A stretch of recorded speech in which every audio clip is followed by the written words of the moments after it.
Hey Shooby Doodlers, how are you doing? Well, I'm carrying on my Beatrix Potter bunny stories at the moment, and this is a little drawing I did based on the Flopsy Bunny stories, the tale of the Flopsy Bunnies, and I kind of did this picture here, took it from there. And you can see that in my last video, but today I'm going to tell you the tale of Peter Rabbit, and Peter is Flopsy Bunny's brother. Set here in the Tale of the Flopsy Bunny, she's all grown up. So I've got two different editions, and this is the 1987 edition, and this is the pre-1987 edition. And you can see the photographs starting getting a little bit fuzzy, the artwork. And in 1987 they kind of re-photographed everything and made it really nice and sharp and clean again. So that's the one that I'm going to read to you. I'm going to make sure that the light's not shining too much on the photographs. Now, once upon a time, there were 4 little rabbits, and their names were Flopsy, Mopsy, Cottontail, and Peter. So Flopsy is Peter's sister, and she grows up to be the mother of the Flopsy Bunnies. And they lived with their mother in a sandbank underneath the root of a very big fir tree. "Oh, now, my dears," said old Mrs. Rabbit one morning, "you may go into the fields or down the lane, but don't go into Mr. MacGregor's garden. Your father had an accident there, and he was put in a pie by Mrs. MacGregor. Now run along, and don't get into mischief. I am going out." Then old Mrs. Rabbit, she took a basket and her umbrella, and she went through the wood to the baker's, and she bought a loaf of brown bread and 5 currant buns. Flopsy, Mopsy, and Cottontail, who were good little bunnies, went down the lane to gather blackberries. But Peter, who was very naughty, ran straight away to Mr. MacGregor's garden and squeezed under the gate. And first he ate some lettuces and some French beans, and then he ate some radishes. And then, feeling rather sick, he went to look for some parsley. But round the end of a cucumber frame, whom should he meet but Mr. MacGregor? Mr. MacGregor was on his hands and knees planting out young cabbages, but he jumped up and he ran after Peter, waving his rake and calling, "Stop, thief!" Peter was most dreadfully frightened.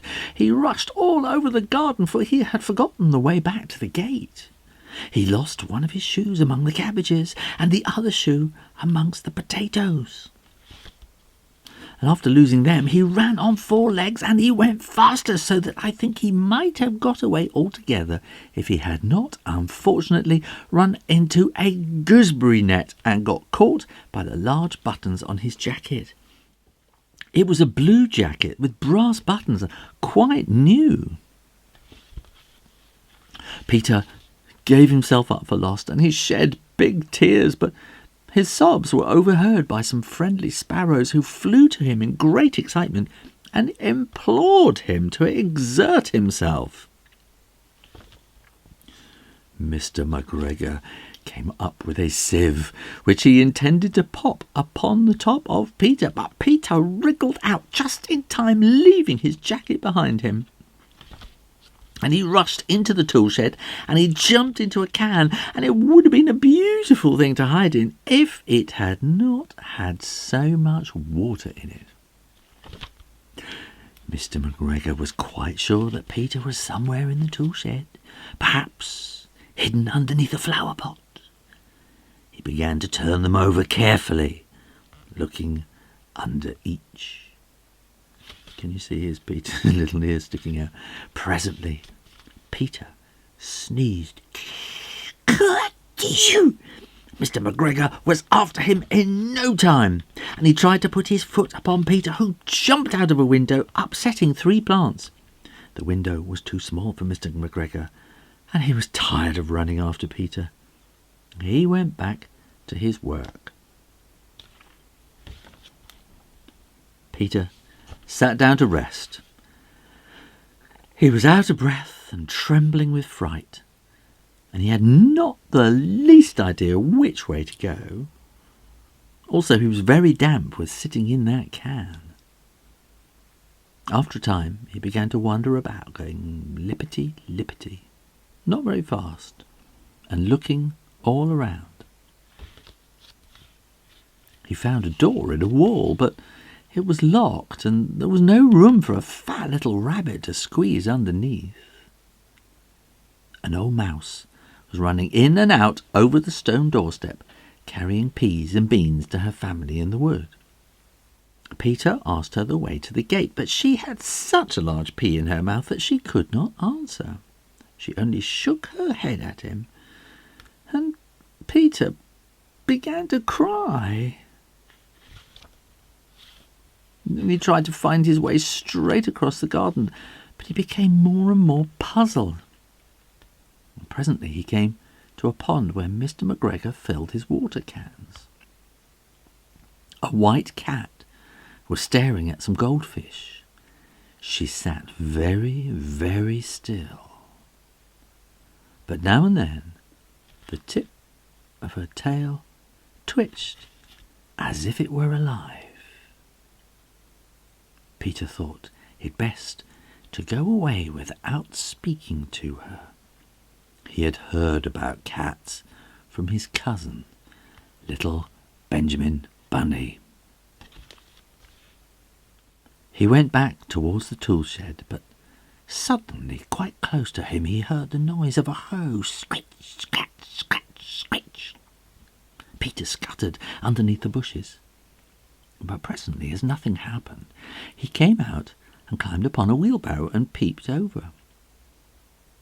The first thing he saw was Mr MacGregor hoeing onions. His back was turned towards Peter, and beyond him was the gate. Peter got down very quietly from the wheelbarrow, and he started running as fast as he could go along a straight walk behind some blackcurrant bushes. Mr MacGregor caught sight of him at the corner, but Peter did not care. He slipped underneath the gate, and he was safe at last in the wood outside the garden. Mr MacGregor hung up the little jacket and the shoes for a scarecrow to frighten the blackbirds. Peter never stopped running or looked behind him till he got home to the big fir tree. He was so tired that he flopped down upon the nice soft sand on the floor of the rabbit hole and shut his eyes. His mother was busy cooking. She wondered what he had done with his clothes. It was the second little jacket and pair of shoes that Peter had lost in a fortnight. I'm sorry to say that Peter was not very well during the evening. His mother put him to bed and made some chamomile tea, and she gave a dose of it to Peter. 1 tablespoonful to be taken at bedtime. But Flopsy, Mopsy, and Cottontail had bread and milk and blackberries for supper. Tasty. The end. I think this is my favourite picture of Peter. So the next video I'm going to show you how to draw and paint Peter like that. So I'll see you in the next video. Thanks for watching, and you can support this channel and get so much more on my Patreon page. Click to find out more. Make sure you are subscribed to the Shoo Rayner Drawing channel on YouTube, and in the meantime, keep drawing, practice, and I'll see you next time. You take care now. Bye bye.